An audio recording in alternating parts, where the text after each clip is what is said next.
So, Sure. hi, Duncan. It's very nice to meet you. I'm very excited to introduce you today to our audience. And so, I just wanted to know a little bit about you. I've read that you spent many years working in business before pursuing music professionally. Did you always know that music was where you belonged? Yeah, I did, Cam. First of all, very nice to meet you, and thanks very much. I've been looking forward to our chat today Yes, me and your too. leadership. So, yeah, thank you. I did. If I go back to early days, so I started playing the piano when I was 6. So Wow. we're talking nearly 60 years ago. It's a long time. And I'm not quite sure why. We didn't have a piano in the house. There was no one musical. Grandparents were musical. But I took a shine to it. So the consequence of that is I never ever had to be told to practice. I couldn't wait to get on it. And we Uh-huh. got a lovely old upright piano. Um, and I really enjoyed it. So I learned constantly, really, from the age of 6. And I guess by the age of 15 or 16, everything was pointing towards a career as a musician. Mhm. Um, I loved it. It goes right to my DNA is music. And two things happened. Um, so I'd kind of done all my grades and all that kind of thing, and I was, doing some good stuff. And two things happened when I was about 15. The first one is they had the final of, I think it was called the Young Musician of the Year competition. And I was 15 and I just started playing this really hard piano concerto by Rachmaninoff. Mhm. And there was a little Chinese kid who was 2 years younger than me, and I've got small hands. This kid had hands like shovels. He did an octave and two, and it blew me out of the water. And I thought at that time, 15, there's only room for three in the world, and this guy's better than me, and he's 2 years younger. So that was the first thing that happened. Wow. And the second thing that happened was I had a really good teacher at the time, and I was doing all the classics. And she said to me one day, how much are you practicing? And I said, well, 3 hours a day, sometimes more. And she said, well, you might be, but you're not playing what you're supposed to. And I said, what do you mean? And she said, well, I can tell from your playing that, between each week, you're obviously doing something else. So what do you do? And I said, well, actually, it's true. I write my own music. I've been writing it, since I was, 7 or 8. So as I got older, I got more into that, and I couldn't help myself. I just have to write. And it's the same today. So she said, well, you've either got to focus on the classics or you're going to have a problem. And I said, thanks very much. And then left the lesson and never had another lesson. That was the end of that. Wow. So that kind of, made a decision. And then I had all sorts of other bits and bobs I was involved in at the time. And I suppose to cut a long story short, I tried making a career in music, but I was very young and it was very difficult in those days. It was very different to the opportunities and the stuff you got today. Mhm. Um, so I thought, well, I better earn a living because I really didn't want to be poor either. Sure. And Another. then, and then it all took care of itself and I went to college and blah, blah, blah, blah, blah. So it was only later on and I thought, to hell with this, I'm going back. I had an itch to scratch. So that's why I went back to it. So that's the story, really. Oh, wow. And do you play other instruments as well, or is it primarily piano? Primarily piano. I mean, I did learn the organ for a while, so I do that. I play keys, Hmm. so I make hay on, ordinary keyboards, synthesizers, and so forth, and then a bit of guitar. But I don't profess to be a guitarist, whereas I definitely profess to be a pianist. So, Do you generally compose your own music, or do you play other people's? no, I'd only do my own, and it was a very conscious decision to do that.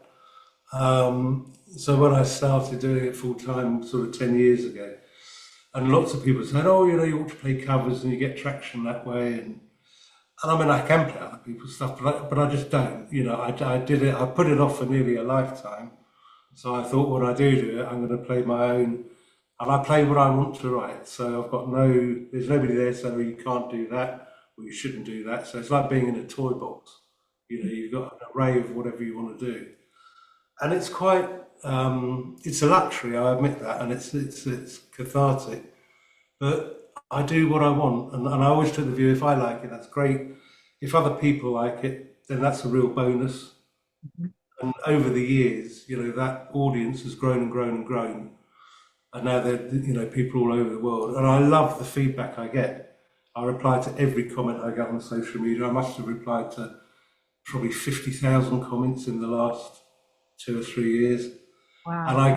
I get extraordinary comments about people, how it makes them feel better, and some of them are absolutely mind blowing, and I love it, and I feel it's almost like not a duty is the wrong word, but I think if you take the time and the trouble to say something, then the least I can do is have to take the time and trouble to respond to it. Yeah. So yeah, so I stick to my own. Whether that's right or not, I don't know, but that's what I do.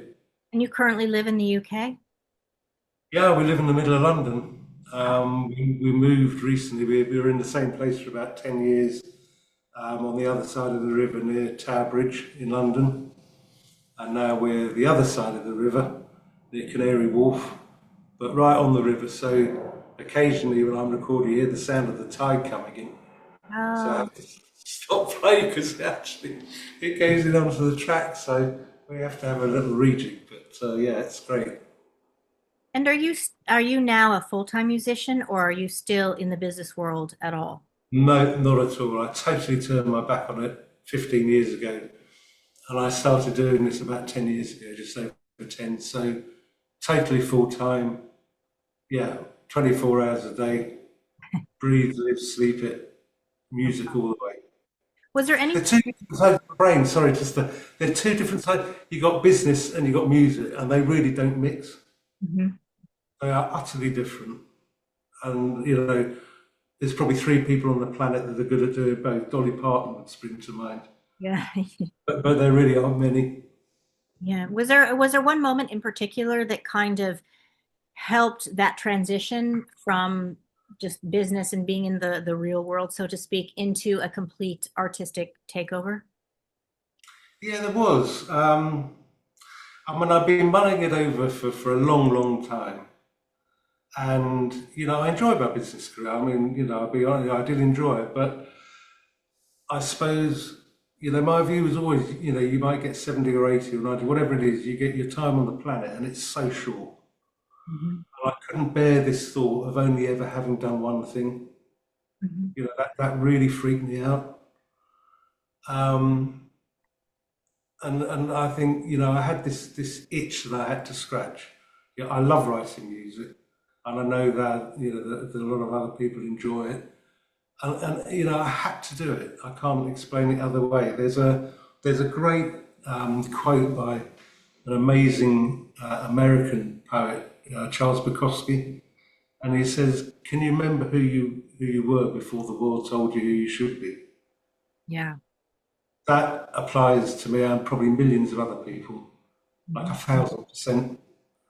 And when I came out, I was doing property. When I came out of property, I was doing some private equity investment and angel startups and all sorts.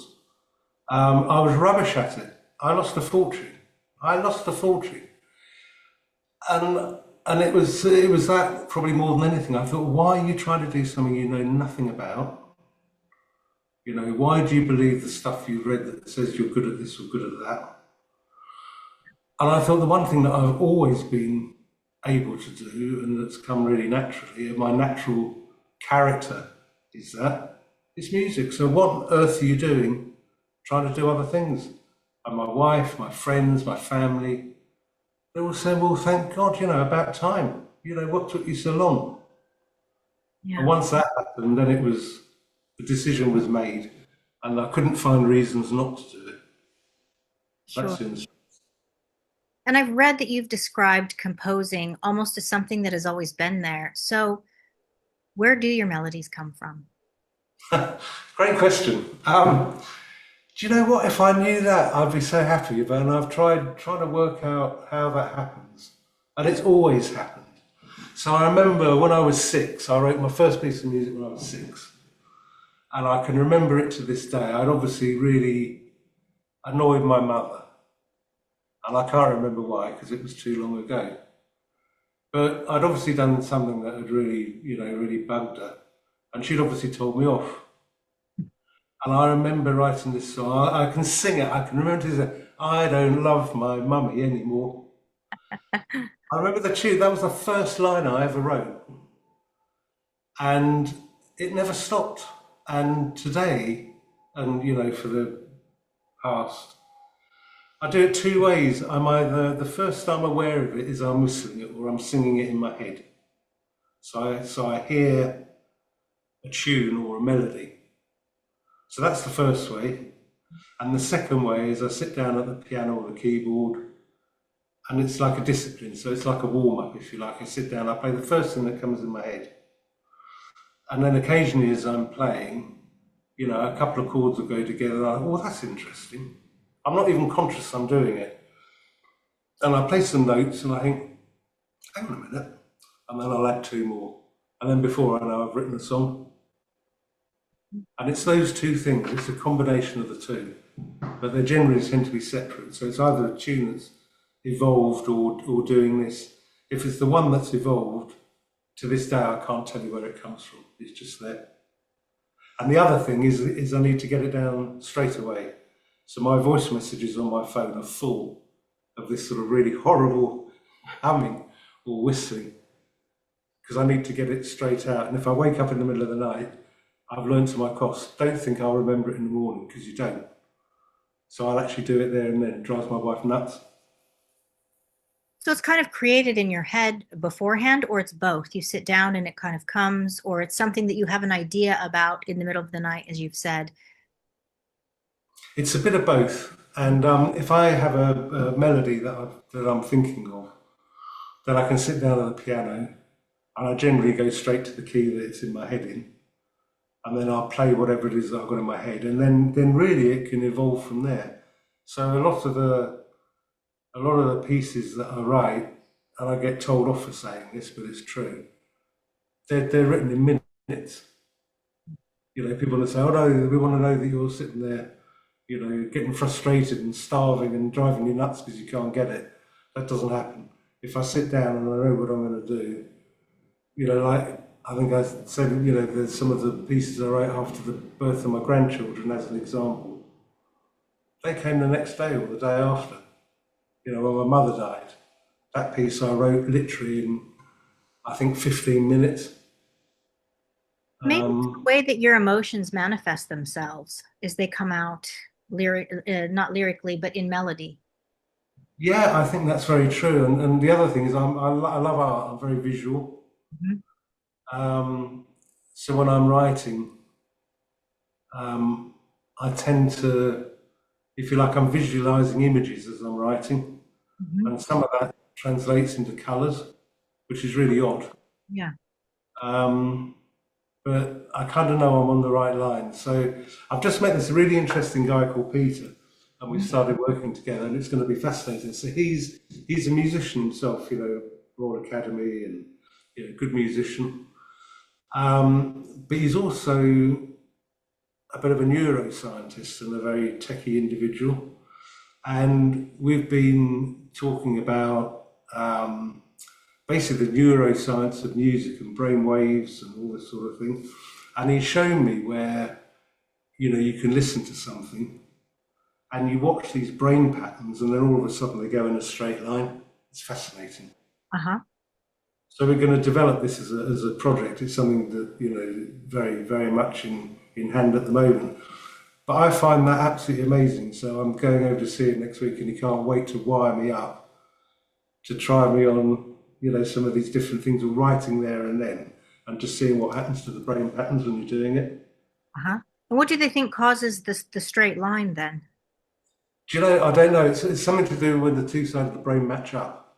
And Oh, I don't know enough about it at the moment, but I'm quite fascinated by this as a study, because some people are very affected by music and other people, they're not the least bit bothered. They just don't get it. yeah. So Yeah. I'm really interested in that, if you like, that difference and Mhm. why that happens, scientifically why that happens, because I What find the that really connection interesting. is. It's a connection. Yeah, Mhm. because if you feel it, I mean, there are things about certain sonic frequencies as well that, I forget what they call it now, but there's I think about the sonic frequencies where things kind of match up or they have a big effect on your brain waves. Mhm. Um, and I just think that's an extraordinary thing because yeah, I can listen to a piece of music. If it moves me, I'm in tears in minutes. Yeah. I'm not afraid to admit it. I do it all the time. It absolutely goes right to the core. And I've got some of my listeners who say the same thing, you know, so they listen to it and they're immediately kind of relaxed, comfortable. So there's obviously something in it, and I don't know enough. I need to know more about it. They even say those frequencies, there are certain frequencies that create certain brain waves to happen in your brain. So maybe there is something with melodies that has an impact on that as well. Obviously, it sounds like it does. Yeah, I think so. So anyway, when we do another interview in a year's time, I'll tell you whether I found any more. I would be I, very curious to hear what that is. if you And have so me back, yeah. once you've discovered it, would you say then that pieces begin with an emotion or a melody or an image for you? All three. Um, I guess yeah. There's no shortage of inspiration. Things that are happening in the world, things that you see, people that you talk to. There's a great line. What is it about? Everyone's got a story if you've got time to listen. It's a wonderful thing. I mean, that's an amazing thing, and it's true. So there's always inspiration from things you read, or just overhearing conversations on the bus, or walking down the street. And I think, yeah, going back to your earlier point about, do you still do any business? And I said no, and that's kind of the point because when you're in what I call music mode, you're being artistic, you're being creative. Um, all those antennae, if you like, are twitching. So if I go back 20 years, I would have missed half this stuff. It Yeah. wouldn't have even registered because I wasn't aware of it. But now, I can hear someone talking or somebody can send me a note and it's like a light bulb going on, this is it's really interesting, you're aware of it. And it is, you're right, it's almost a coping mechanism. That's how I express what I want to express. And I do it through music. That just happens to be my outlet. You Mhm. know, other people might write great prose or do art or I don't know, dig the garden, whatever it is. But most people have some kind of outlet. And for me, it's just it's always been music. It's just that in the past I kept it, I suppose, a bit more suppressed because I knew that I wouldn't be able to do the two things. They're Yeah. absolutely diametrically opposed. Yes, and I suppose going back to what you were saying before, it's using those different sides of your brain, and perhaps one was stronger than the other and had a stronger desire than the other. I think so. And as I say, part of it goes back to that, that comment, so, I don't want to be poor. Nobody kind of helps you or, you have to do what you have to do. So in my case, it was, whatever it was, 5 or 6 years of studying and exams and blah, blah, blah, and then clawing your way up the greasy pole, as they say. But, there, if that's your focus, there really isn't room for more. I mean, I played the piano every day. I still wrote every day and all the time, but only if I got time, maybe I've got half an hour, I'll have a go now. Hmm. You can't do that when you're being creative all the time. You need the space to do it. Yeah, and so when you sit down at a piano like that, do you think you're sitting down to create something or discover something? Again, brilliant question. Um, I think both actually. Um, I mean, I could play you someone I'm working on. I don't know if it's going to pick the piano up, so you may Please. have to say I can't hear it, and then we'll chop it. Mhm. But I'll play it purely to illustrate that point. I would love that. So this came out of some of the news, and it's quite melancholy stuff. There's no shortage of bad news. Um, and it was something I read, and then I got a private message from somebody saying that their 1-year-old child was in hospital, and it's incurable. And there's a little picture, and it makes you realise you're very, very lucky. So I suppose I had these things in my mind when I was writing it, and Mhm. it all came out in that. So I'm going to try, but if it doesn't work, Love then that. Let's we'll do it. just we'll just say it didn't work. But we'll see. So it's not finished. It is a work in progress. So let me think. Can you hear that? Yeah, Great.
that's beautiful.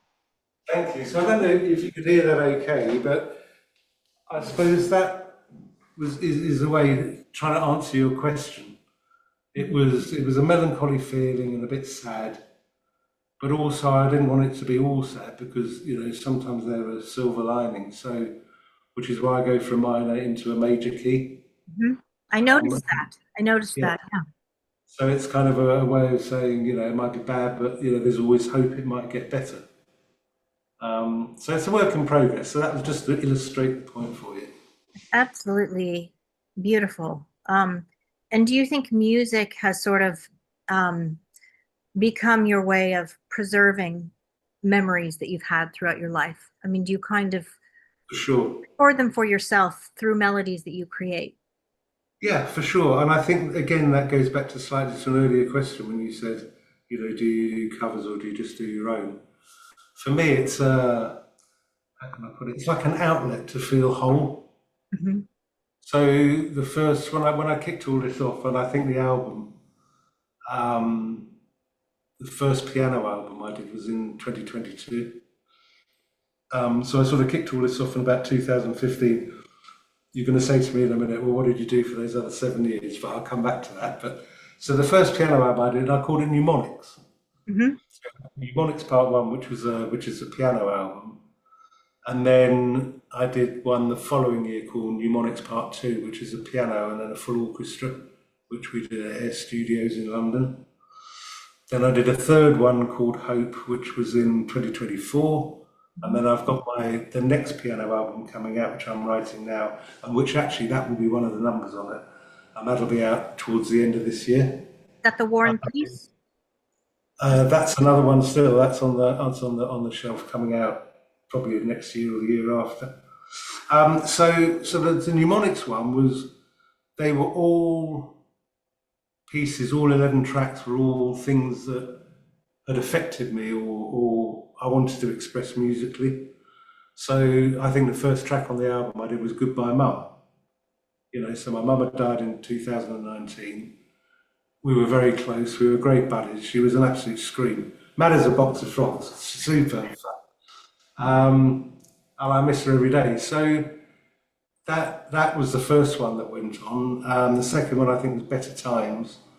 And the reason I wrote that was it was around 2020 when we had these lockdowns from COVID. Mhm.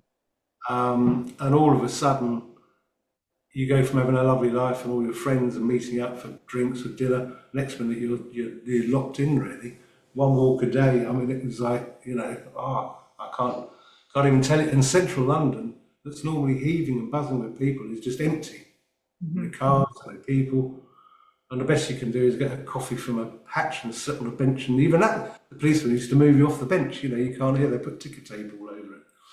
So all those pieces had memories attached, or the news. I wrote one called Solace and Mending Hearts. soul notes, waves. I've got huge pleasure over a lifetime of, listening to the waves break on a beach. I find that just one of the greatest joys on earth. Um, and it was the ebb and flow of the tide. So I wrote a piece of music basically to reflect that. Mhm. So that really languid, easy style of playing. Um, and then the last one I think on the album was called Hope, and that was, what it says on the tin really. We all need hope. Whatever we do, every person on the planet, you need hope. And you're either lucky enough to get some hope and it happens, or you're not, but we all need it. So that was really what the album was about. So they're quite reflective, I guess. And do you think that we remember events accurately, or do you think we remember the emotions that we attach to them? Again, great question. I think it's probably a lot of it is emotion. Mhm. I agree. Um, yeah, I mean, the memory is quite fallible. Um, and I have this theory. As I get older, there's only so much space in it. And as new stuff comes in, something's got to go because there isn't the space to put it all in there. Um, so as a consequence of that, I'm pretty sure that memory is reasonably good, but it's not absolutely perfect.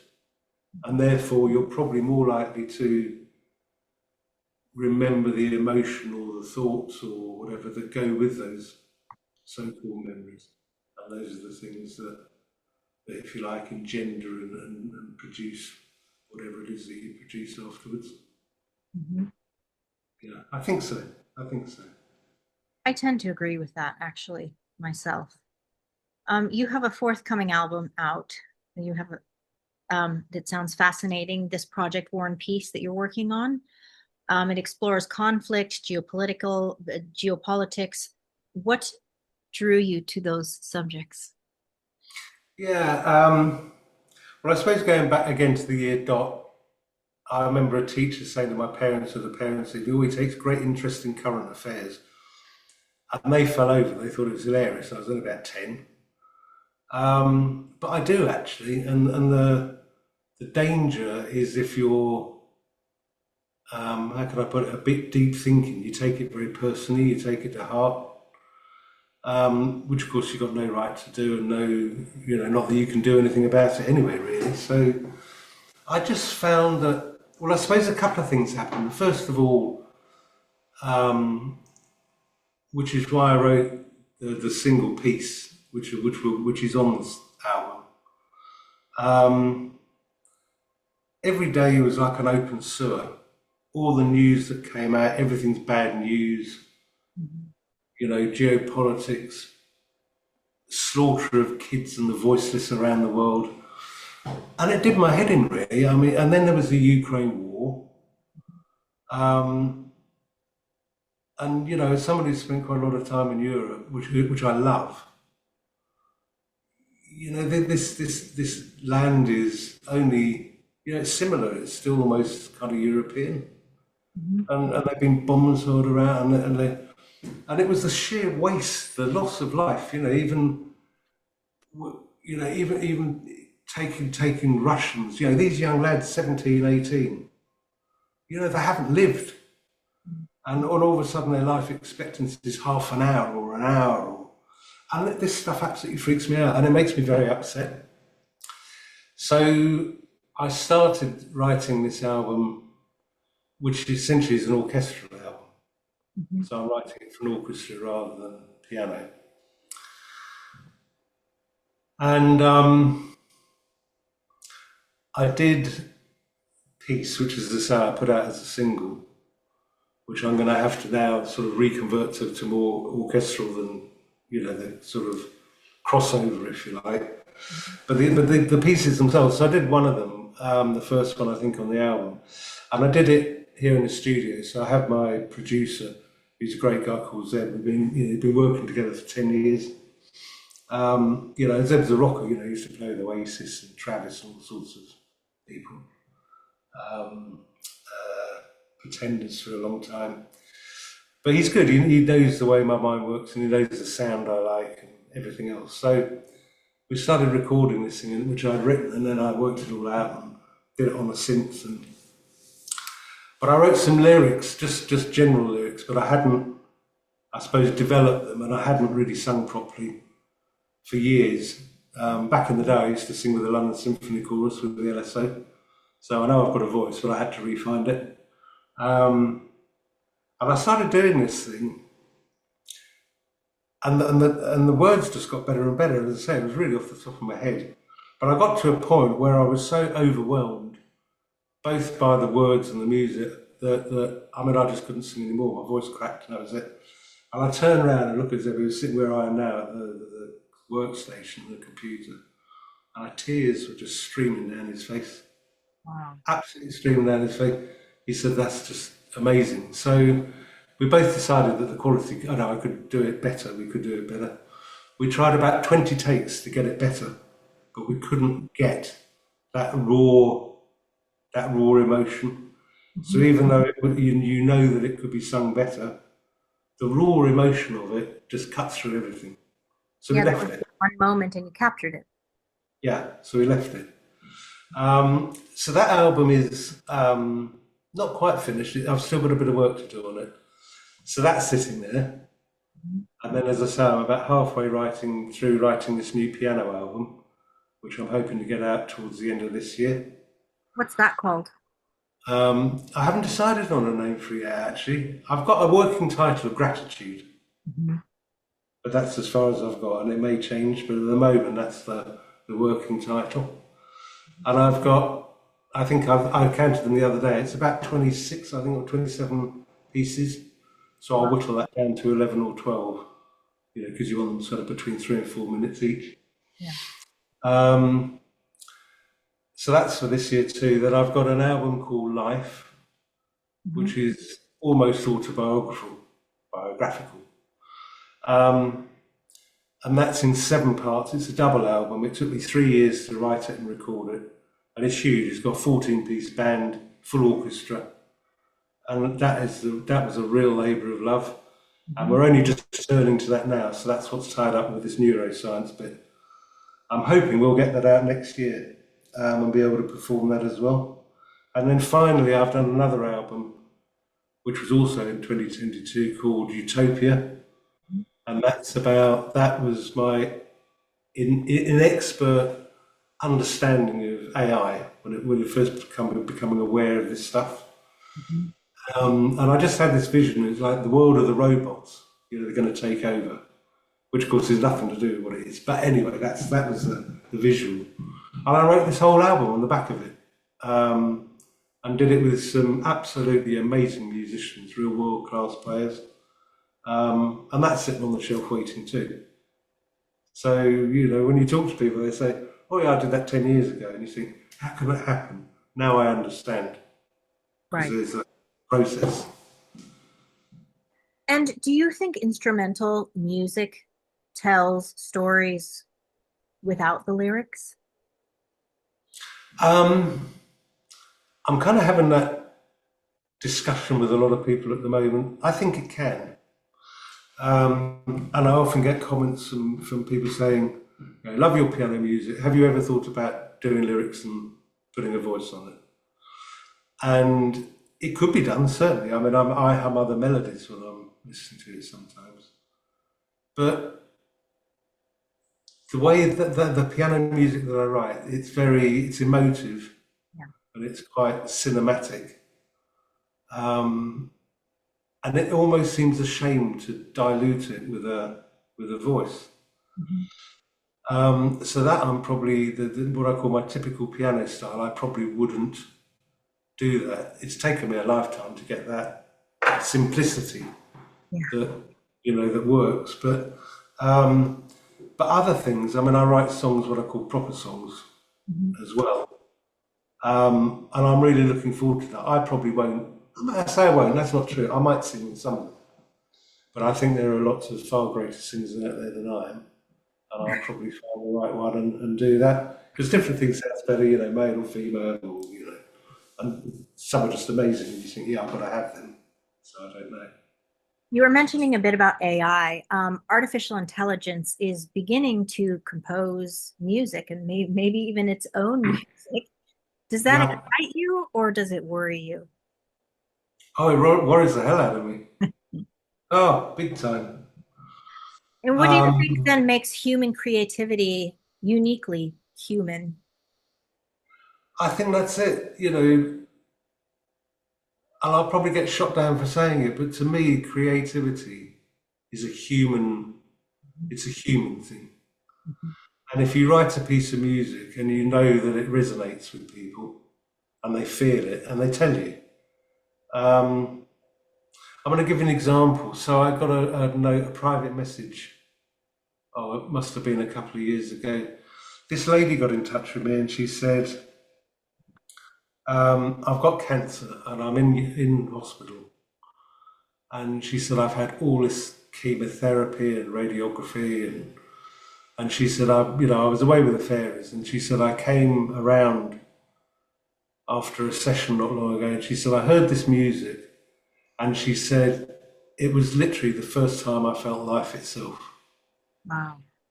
I mean, that's beyond powerful. Yes.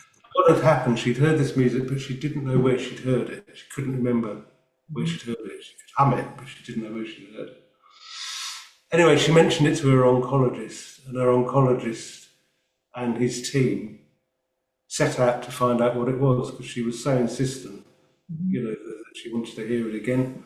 And it turned out they'd been playing some of my album on the hospital radio station, Oh, wow. and she'd heard it, lying in her bed, and she was in hospital. Wow. Um, so you got to say fair play to them. His job was not finding music; it was treating cancer patients. So, but I found that deeply moving Mhm. that it could resonate. So to me, the human endeavour and the human spirit and the human heart creating something very special or very powerful is amazing. So for some, tech giant to come and scrape everything and then press a button and you suddenly got a song, I think is outrageous. Well, it's come from everyone else. I don't have a problem with the principle.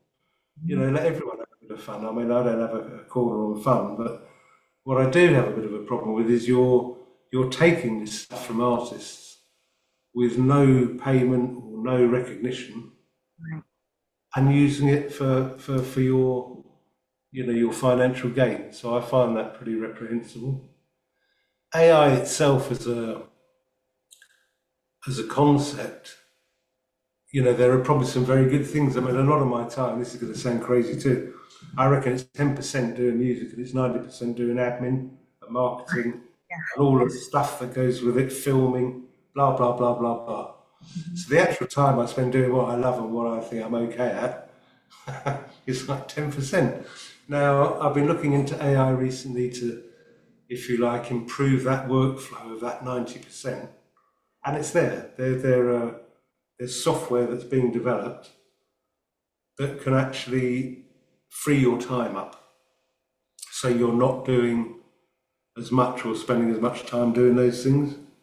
That's got to be a good thing. And if you had, I don't know, Michelangelo, painting the ceiling, if someone had said, actually, here's a scaffold and you can shin up that on a lift, Mhm. and then we've got a nice padded thing you can lie on when you're doing your painting.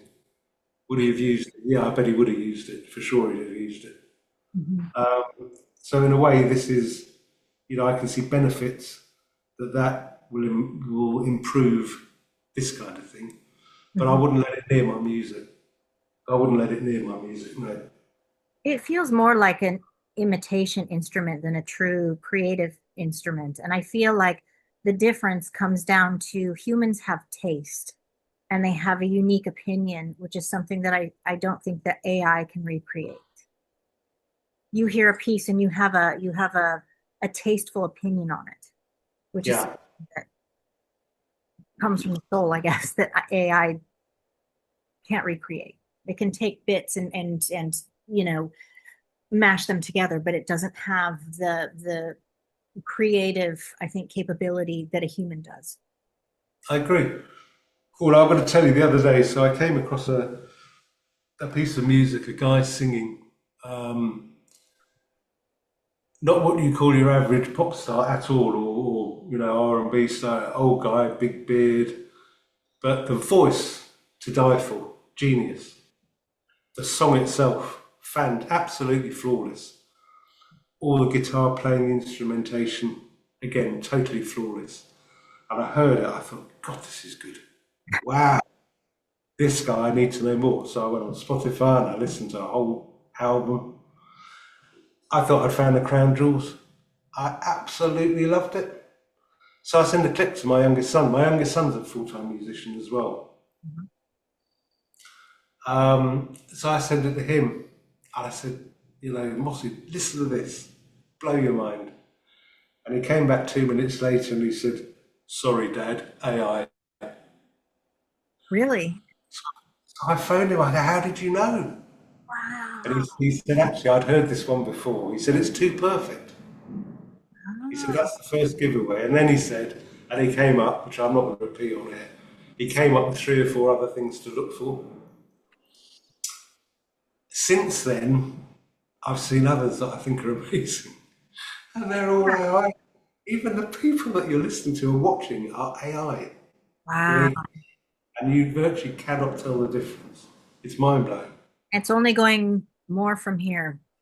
Yeah, it is. And I think you can either fight it and moan and think the world as we know it is over, or you can try and find ways around it, or like I do, I write stuff that I feel connects with people and Mhm. they find comforting and enjoyable, and just hope for the best. Hope there's enough people out there that say, do you know what? Yeah, I'll support this guy because he's kind of the real deal. Yeah, Uh, he's pretty you original. know, yeah, there's always going to be those that don't, which is fine. It's subjective music. That's one of the joys. It's not for everyone, but yeah, it's an interesting time for sure, definitely. If someone listens to one of your albums 20 years ago, I mean, sorry, 20 years from now, what do you hope that they feel? Again, great question. Do you know what? Above everything, it would be hope Mm. and joy. My whole, and it sounds really corny, and it really isn't meant to be. My whole focus now is happiness and joy.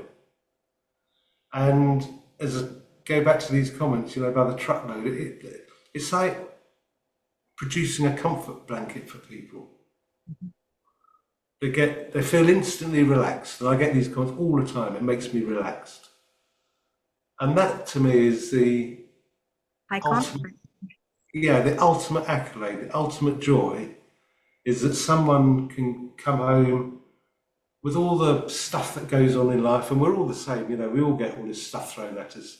It's called being alive, and if you can come back and somebody can do that and feel, yeah, comfort and happiness and peace, then that to me is good. I mean, I get other comments. The ones that I love is when I get comments from like heavy metal people and rockers, and I get a picture of some sort of goth character, and they say, "I never listen to stuff like yours, but I love it. And I listen to it all the time. I've got it on my repeat." That kind of thing. That Yeah, makes my day because it's not what I would say would have been my normal audience. right. And the same with the audience. When I was talking to my manager, and I said to her that, well, of course, my audience, it's certainly, it's kind of, I don't know, 35 to 80. And she said, you haven't looked at your stats, you don't know, do you? I said, no, I don't, I never look at it. She said, well, you should do. Because it actually starts at 18, but the bulk of it is like 25 to 45. Mhm. And I said, I had no idea. I had absolutely no idea. So again, talking to, friends of mine, a lot of them are younger as well in bands and stuff. Um, in their 20s and early 30s say, yeah, we listen to yours, love it. If I want to, really chill out or sit down with a cold beer, I put yours on for half an hour and you think, wow.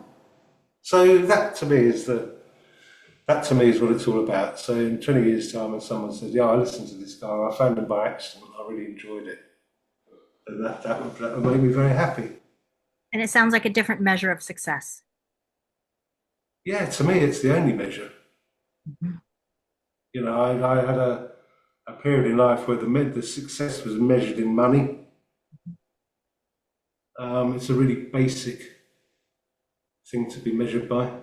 We Yeah. all need some, for sure. Mhm. And if you have loads, you should be doing some good with it as well. Agree. Mhm. Um, but it, to me anyway, it sure as hell isn't the definition of success. Mhm. Not by a long chalk. Yeah. So maybe I've changed a little bit too, probably for the better. Because the other thing I'd say, so the doing a musician full time is a bit like, and I've used this metaphor before. It's a bit like peeling an onion, Mhm. and you start off from this point, and as I said, those two careers are diametrically opposed, and it's a bit like peeling the onion layer by layer. Yeah. And as you get down towards the middle, you have to take a leap of faith. So basically, to be a musician, you have to be pretty delusional. So you've got to have huge self belief, and at the same time, you've got probably more self doubt than most people on the planet. And I was speaking to so many people about it, and they tend to go together. Yeah. That takes a lot of getting your head around. So at the final bit of that onion, Mhm. you basically have to say the thing that people recognise, the thing that people, when they hear your music and it resonates with them, you have to be totally vulnerable and totally honest.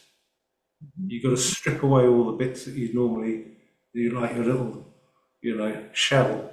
Yeah. Yeah, and you have to step over that parapet and say, okay, I'm going to be open. Mhm. And it's a hell of a thing to do. I mean, it takes a lot of getting your head round. Once you've done it, it's easy. You think, oh, it wasn't that hard. Why haven't I always done that? But when I look at, if you like, the old me, the businessman, not in a million years. Not in a million years. Yeah. I think that's one of the traits of being an artist in general, is you have to be willing to put your true self on the line and open yourself to criticism, to vulnerability, to all these things to, I think, really authentically put that artistic endeavor out there. I think so, because I think, again, if you're asking people to listen to your music, Mhm. then, and let's say half of them like it and half of them don't. That's music because it's subjective, it's the individual. So you can't really ask more than that. But if you're doing that, then surely to you've got to give them, it's got to be real. Mhm. It's got to be the person that is writing it or producing it or playing it. It's got to come from somewhere within. It can't just be, I don't know, somebody knocked together because you think, oh yeah, they like that, so I'll do that again. Yeah. I don't think that's really the point. No, Whereas that's if you, phoning it in. yeah, so even if, I've done the odd thing, and I've got a great filmmaker that I work with called Dean, and we've done video stuff with it. And I did one that I thought was absolutely fabulous. I loved it when I wrote it. I thought, God, this is so great. That sounds like a blow my own trumpet. Please not, because I really am not like that. But I just thought I love it, and I put it out, and it got very little traction, and I couldn't get over that. I mean, I was so surprised, and I wouldn't know to this day, probably because I didn't market it right. But I just found that really strange. And then other things you can do. I did a little piece ages ago, which I think I've not got up there anymore, but I called it the Smokers Song. Uh-huh. And it was all about, when the smoking ban came in. It was very tongue in cheek, and it was quite kind of country. I loved it. It's as hooky as hell. I'm going to put it out one day. My son absolutely hated it. He did guitar on it. He can't bear it. He said, "Oh, Dad, you can't put that. It's horrible. No way." So, but I think Depends on being, the timing of these things as well. yeah, Timing and season and timing. I think so. And again, like you were saying about War and Peace as an album. So when I started doing it, most of it was done, but it was really the start of the Ukraine war. But we're talking 5 years ago now. Someone that people said, "Oh, we're only going to be for a couple of weeks." Well, I mean, here we are, 5 years in. So when I did it back in, I think I started it in 22 or whatever it was, and there were things that were happening in the news, and I thought, "Oh, I need to get it out now." You need to rearrange the priorities and put some things on the back burner and bring this to the fore and finish it. Of course, the sad reality is there are wars going on all over the place, all the time. And as one finishes, another one kicks off. Yeah, it's so true. There's a lot going on in the world at the moment. It really is. So you can't, it's a horrible thing to have to say, but you're not too late. You know what I mean? It's always there It is. and probably will always be there. It's human nature, I think. But anyway, geopolitics, we won't go into that, but you know what I mean. I know absolutely what you mean. And I see a lot of guitars behind you. Do you play them? Yeah, after a fashion. As I say, my guitar skills are like this. They're very much smaller. So I do a bit, and then they're often here. If I have people coming in or sun comes in, I've got a nice selection of guitars that people can use, and same with the amplification and effects and stuff. People don't have to lug tons of kit around when they come in the studio. So, but my main love is this baby over here. Beautiful. It's a beautiful piano. That's my thing. That was fun when we came here. We had to get it up an atrium in the building. It's like an old warehouse, Mhm. and but it's only wide enough. Basically, the guy said there's a centimetre clearance on each side of the piano. They took the legs off, they take the hood off, and up it came. And it was it was a pretty nail-biting moment, I have to tell you, when they got it over the balcony to bring it in. Wow. Um, we only came to this house because I wanted this room for the studio. Yeah, it looks like a fantastic room for that. So A lot of space for things.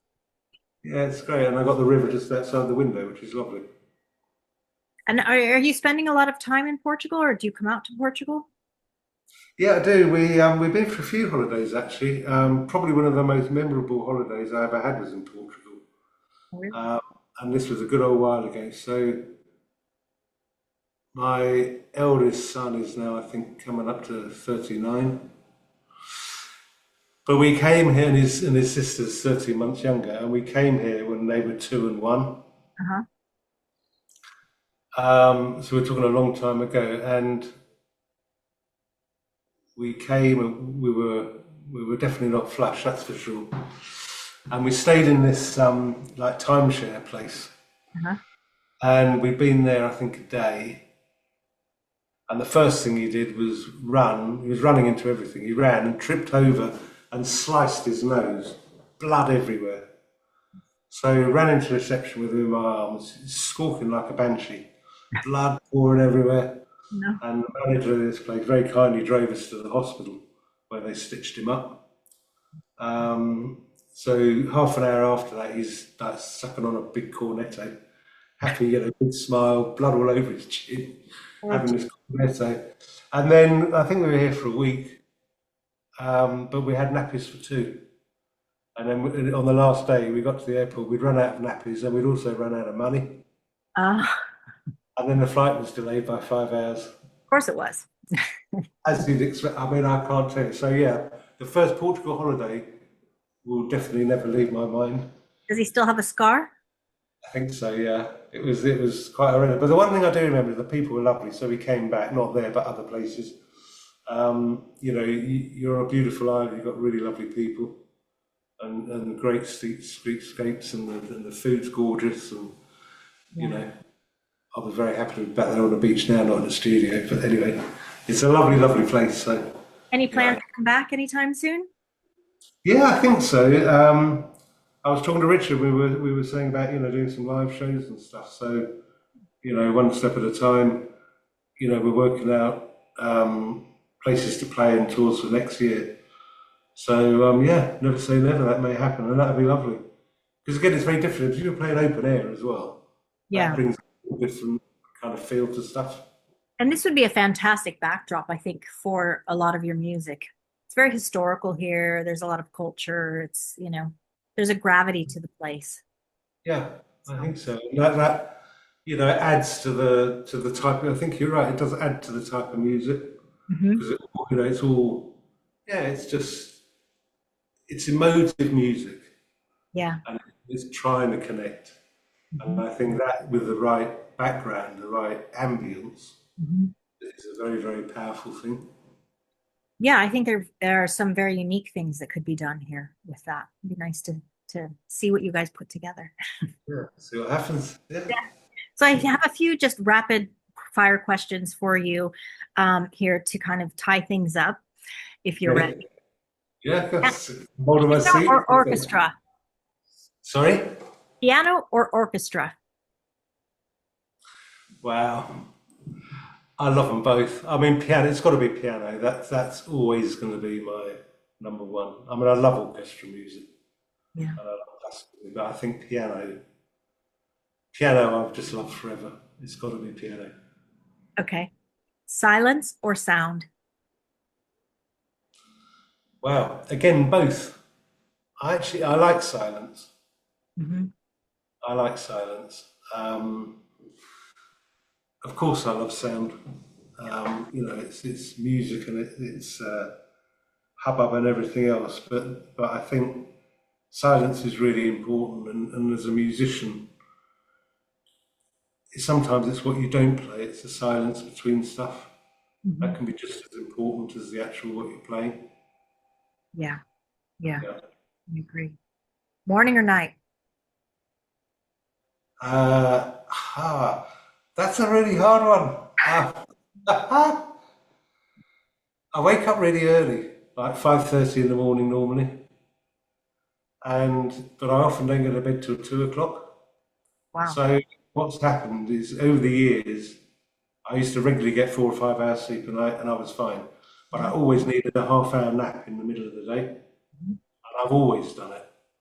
Now what tends to happen is I wake up really early, I get up, I do stuff, I go for a walk, blah blah blah. By 2 o'clock, normally this is not as we're doing our interview in the afternoon. Normally, I'm out for the count for an hour at 2 o'clock.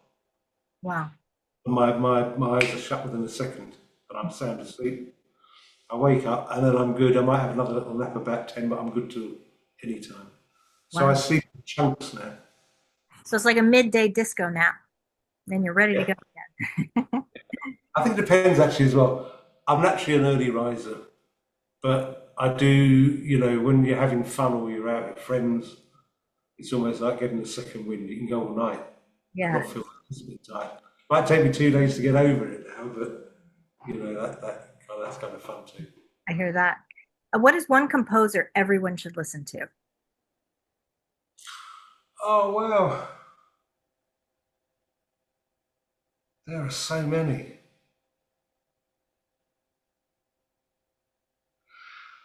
Um, if we're talking classical, I think one composer that you just can't beat for, I don't know, sheer emotional integrity is Rachmaninoff. Ah, okay. I think some of his melodies I mean, they're just absolutely glorious. Mhm. Um, yeah, I mean, glorious. I'd have to say Mozart too. I mean, I know a lot of people think it's very simplistic, but again, he was amazing. So was Chopin. Liszt. I mean, the list goes on really. They're all great in a different way. Even Beethoven and his way, pastoral, beautiful symphony. Verdi. I remember singing Verdi's Requiem once for the chorus. I mean, Uh, the Dies Irae, what's not to like? I mean, it blows your mind. So, yeah. yeah, hard question. Very hard question. Do you think artists create because they have something to say or because they are trying to understand something themselves? Both. Absolutely both. I met loads of artists that, yeah, they really do have something to say, and thank goodness that they do. Yeah. A lot of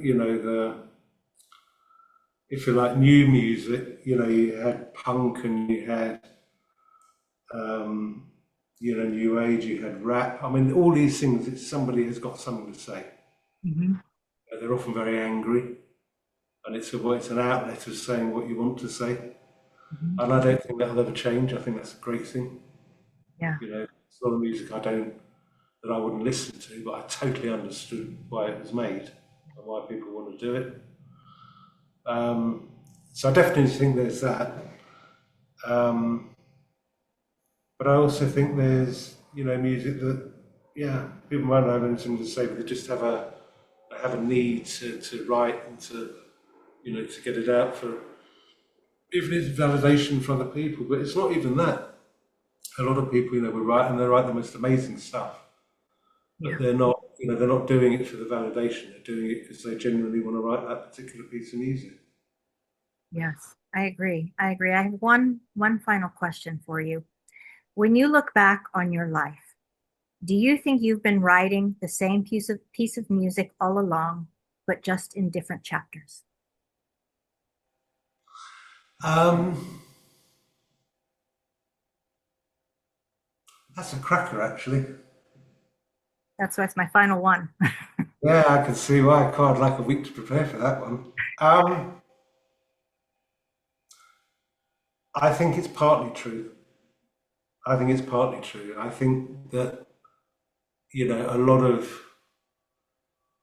of stuff would fall within that ambit, and you have to say, we all make mistakes. I've certainly made plenty, but you make mistakes. But the trick is not to make it twice. Yeah. You move on, and I'm a great one for looking forwards, not backwards. Mhm. Backwards, I don't think changes anything. Looking forwards, but try not to make some of the dumb mistakes you made in the past. Um, but I think one of the things I've loved, going right back to the beginning of this interview, you only have a little bit of time on the planet. When you're in a plane and you're coming over a city and you see all the lights on and the buildings, and you think how big you are. I mean, you're like a speck of dust in this landscape of hugeness that you really see at night. And I just think, the time we've got here is so tiny, it's so infinitesimal. Whether you're ambitious or not, you just got to make the most of all of it. So therefore, with that as a mindset, then I think you've got every justification of moving the goalposts and say, well, I've done that and I want to do this or I want to do that. Some of my family say, Christ, we can't keep up with you. You keep reinventing yourself. Yeah. But within music, you can do it every day, really. As I say, it's like being in a toy box. Mhm. The possibilities are endless. You've got a blank piece of paper. Where do you go from there? So I think my answer is, it's kind of what you make it, and Mhm. above all, it should be fun. I mean, I love it. It's fun. So I don't know if that answers your question, but It does. It does. And it sounds like you have arrived at a good place. yeah, and I want to share it. I want other people to share in that pleasure. Mhm. Because And they are. life's hard. I mean, it's a challenge. And everybody gets stuff thrown at them. I mean, that's just the nature of being alive. Yeah. Yeah. So yeah, it's trying to shed a little fun and yeah, say come and join a party kind of thing. Yeah. Well, you're getting through it. And I think that you've summed that up well. Thank you so much, Duncan, for your time today. I really, really enjoyed speaking with you, hearing your story, hearing your thoughts on things. It's very interesting, and I look forward to hearing what you do going forward as well. Great, thanks very much, Cam. Really nice to meet you. I've really enjoyed it, and thanks to everybody. And say hi to Richard for me too. Thank I you. will absolutely. Thank you so much, Duncan. We'll see you soon. Bye Thank now. you. Bye. Cheerio.